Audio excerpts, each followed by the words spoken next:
اسمعوا ماذا فعل الوهابية. سنو کیا کیا وہابیوں نے. احدثوا امورا كثيرة جديدة ولم يقولوا عنها انها بدعة. انہوں نے خود بہت سے نئے نئے کام رائج کر دیے جو نہ سرکار اور صحابہ کے زمانے میں تھے، تو اس کو وہ کیوں نہیں کہتے کہ یہ بھی گمراہی ہے. انشأوا واخترعوا اذاعة القرآن الكريم. اب انہوں نے بنا لیا کہ وہ قرآن مجید کو ریکارڈنگ کے ذریعے سے سناتے ہیں. انشأوا وابتدعوا اذاعة السنة الشریفہ. چینل بنا لیا کہ جس پر ہر وقت وہ آقا کی حدیثیں سناتے ہیں. اذنوا بمکابر الصوت. اور اب اذان جو کہی جاتی ہے وہ لاؤڈ اسپیکروں پر کہی جاتی ہے. ولم تكن زمن النبی. آقا علیہ السلام کے زمانے میں ایسا کوئی بھی کام نہیں ہوتا تھا. جمعوا القرآن فی مصحف واحد. آقا علیہ الصلوۃ والتسلیم کے کافی زمانے کے بعد قرآن مجید کو جمع کیا گیا. وضعوا النقط على الكلمات القرآنیہ. قرآن مجید کے یہ حروف بغیر نقطوں کے تھے، ان پر نقطے بعد میں لگائے گئے. شکلوا القرآن. قرآن مجید پہ زبر زیر لگائی گئی. رقموا الآیات. آیات کے نمبر لگائے گئے. وضعوا الاجزاء. قرآن کو جزوں میں تقسیم کیا گیا. والاحزاب. اور ان کو قرآن کو 7 حزب میں تقسیم کیا. کل ذلك لم يفعله النبی. ان میں سے کوئی بھی کام آقا علیہ السلام نے نہیں کیا ہے. ولم يقولوا عنه انه بدعہ. اور کوئی بھی یہ کہنے کی جرت نہیں کرتا کہ یہ بدعت ہے. اما المولد فاذا احتفلنا فيه فانه بدعہ.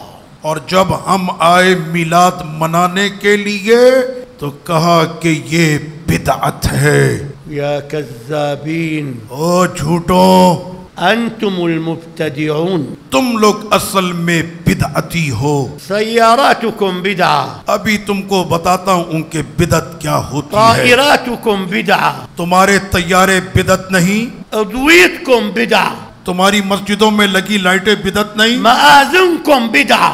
تمہارے یہ اونچے اونچے مینارے بدعت نہیں. ثم تقولون ان المولد اور اب بدعہ. صرف میلاد شریف پر آتے ہو کہ بدعت ہے. نشركم لأفكار الضلالة بين أهل السنة أكبر بدعة. اور جو تم اپنے غلیظ عقیدے اہل سنت و جماعت کو بیان کرنے کے لیے آلات استعمال کرتے ہو، یہ سب سے بڑی بدعت ہے. أنتم تكذبون. تم سب جھوٹے ہو على المسلمين. مسلمانوں پر. وتضللونهم. اور تم گمراہ کرتے ہو بأفكاركم المنحرفة. تمہارے وہ تحریف اور کھڑے ہوئے اپنے نظریے سے سنیوں کو گمراہ کرتے ہو. وسنرد عليكم أعظم الرد. اور اب میں تم کو اس کا رد بتاتا ہوں، ایک مضبوط رد. السؤال هل كان زمن النبي صحابي عملوا شيئا لم يعمله النبي. کیا صحابہ اکرام میں سے کسی نے کوئی ایسا کام کیا جو آقا علیہ السلام نے نہ کیا تھا نہ فرمایا تھا؟ هذا صحابي يصلي خلف سيد الكائنات. صحابی آقا علیہ السلام کے پیچھے نماز پڑھ لیں. ركع النبي اللهم صل عليه. آقا علیہ السلام نے رکوع فرمایا. ثم رفع رأسه. اور اس کے بعد آقا علیہ السلام نے اپنے سر انور کو اٹھایا. وقال سمع الله لمن حمده. اور آقا علیہ السلام نے اس وقت فرمایا سمع اللہ لمن حمدہ. فقال صحابی. تو صحابی نے اب کہا ربنا ولک الحمد حمدا کثیرا طیبا مبارکا فی. تو صحابی نے کہا ربنا ولک الحمد حمدا کثیرا طیبا مبارکا فی. هل سمع هذه الصيغة من النبی. کیا انہوں نے یہ الفاظ آقا علیہ الصلوۃ والسلام سے سنے تھے؟ لم يسمع. نہیں. اخترعها ابتدعها من نفسه. انہوں نے اس کام کو رائج کیا، یہ نیا کام انہوں نے شروع کیا اپنی طرف سے. لما انتهت الصلاة. جب نماز آقا علیہ السلام نے مکمل فرما لی قال السيد الأعظم اللهم صل عليه تو اس وقت میں سید الاعظم صلی اللہ علیہ وسلم نے ارشاد فرمایا آپ بھی درود شریف پڑھ لیں. قال من المتكلم فرمایا یہ دوران نماز بات کس نے کی تھی؟ مين اللي حكى هالعبارة؟ کس نے یہ عبارت ربنا ولک الحمد کی پڑھی تھی؟ قال أنا. صحابی نے کہا جی میں نے. قال رأيت 37 ملكا يبتدرونها كلا يريد أن يكتبها عنده. تو آقا علیہ السلام نے فرمایا کہ میں نے دیکھا کہ تم نے جو یہ نیا کام کیا 30 فرشتے تجھے گھیرے ہوئے تھے اور تیری نیکیوں کو لکھ رہے تھے. على قول الوهابية مبتدع. یہ ہے وہابیوں کا من گھڑت کہنا، بدعت کر دی، آثم گناہگار ہے. قال الوهابية النبي أقرها. آقا علیہ الصلوۃ والتسلیم نے اقرار کیا کہ نہیں؟ النبي أقرها. سرکار علیہ السلام نے اعتراف کیا. فقالوا لهم هل أقرها قبل أن تكتبها الملائكة أم بعد ما كتبتها الملائكة؟ تو یہ بتائیں کہ جو فرشتوں نے نیکیاں لکھی وہ حضور کی بشارت سے پہلے لکھ لی تھی کہ بعد میں؟ ما فهم. نہیں سمجھے؟ فرشتے نیکیاں پہلے لکھ چکے تھے، اس نیکی کا ذکر حضور نے بعد میں کیا. هذا الصحابي إذا مات على رأي الوهابية آثم وعاصم. اب اگر وہابیوں کی رائے لے لی جائے کہ ہر نیا کام گمراہی ہے تو جیسے ہی صحابی نے یہ پڑھا تھا اور اسی وقت میں ان کا اگر وصال ہو جاتا تو یہ وہابی تو کہتے کہ وہ بھی گناہگار ہو کر دنیا سے گئے معاذ اللہ. لأنه اخترع شيئا جديدا. اس لیے کہ اس صحابی نے ایک نیا کام شروع کیا تھا.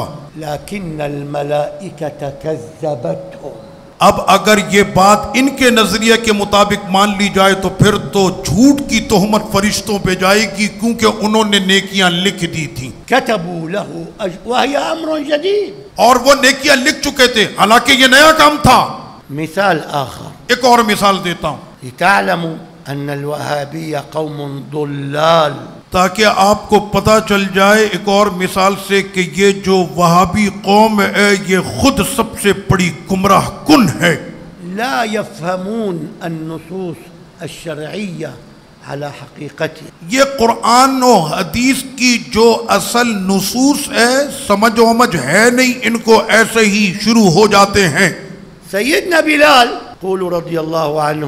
سیدنا بلال آپ لوگ سب ان کے لیے کہیں رضی اللہ عنہ. قال له سیدنا النبی اللہم صل علیہ. آقا کریم صلی اللہ علیہ وسلم نے ان سے ارشاد فرمایا سمعت صوتا علیک فی الجنة بین یدی. فرمایا کہ میں نے اے بلال جنت میں تمہارے نالین کی آواز اپنے آگے سنی تھی. عندما عرج الى السماء معراج شریف کی رات ودخل الجنة جب ہم جنت میں داخل ہوئے تھے. فبما سبقتنی یا بلال. تو وہ تمہارا کون سا عمل ہے کہ جس کی وجہ سے تمہاری یہ آواز نالین کی ہمارے آگے آ رہی تھی؟ شو الشغلة اللي عملتها؟ کیا کرتے ہو بلال ہمیں بھی تو بتاؤ نا. قال یا رسول اللہ. انہوں نے کہا یا رسول اللہ صلی اللہ علیہ وسلم كلما احدثت تطهرت توضأت. میں جب وضو کرتا ہوں وما توضأت الا وصليت بذلك الوضوء ما شاء الله. اور ہر وضو کے بعد میں پڑھ لیتا ہوں جو اللہ چاہتا ہے اتنی رکعتیں. من أين أتى سيدنا بلال بهذا التصرف؟ یہ کہاں سے بلال حبشی رضی اللہ عنہ اپنا عمل لے کر آئے تھے؟ هل سمعه من النبي؟ کیا انہوں نے آقا علیہ السلام سے یہ سنا تھا؟ هل فعله النبي؟ کیا آقا علیہ السلام نے یہ کام کیا تھا؟ لا. نہیں. قال الوهابية لكن النبي أقرها. وہابیہ تو کچھ اور کہتے ہیں لیکن سرکار تو ان کو تمغے عطا کر رہے تھے. قالوا لهم سمع خشخشة عليه.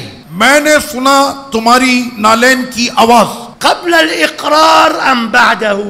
یہ بتائیں کہ آقا نے جو بلال حبشی کو مقام دیا وہ بیان کرنے کے بعد دیا یا بیان سے پہلے یہ مقام ان کو مل چکا تھا؟ بعده. آقا علیہ الصلوۃ والتسلیم نے تو بعد میں یہ ارشاد فرمایا. إذن اخترعها من نفسه. تو پتہ یہ چلا کہ بلال حبشی نے یہ کام اپنی مرضی سے کیا تھا. ابتدعها من نفسه. انہوں نے یہ نیا کام اپنی مرضی سے شروع کیا تھا. لماذا أيها الوهابية تو کیا بات ہے او وہابیوں؟ تقولون لا تجتمعوا على المولد؟ کیوں تم کہتے ہو کہ میلاد شریف کے اجتماعات نہیں ہونے چاہیے؟ أنت باسم البدعة تبعد المسلمين عن سيدنا محمد. تم اور سب سے بڑے بدعتی کہ تم اپنے نبی کی محبت میں جمع ہونے والوں کو منتشر کرتے ہو عن ذكر حياته ومجاهداته، تاکہ لوگ آقا کی سیرت طیبہ سے آشنا نہ ہو سکیں.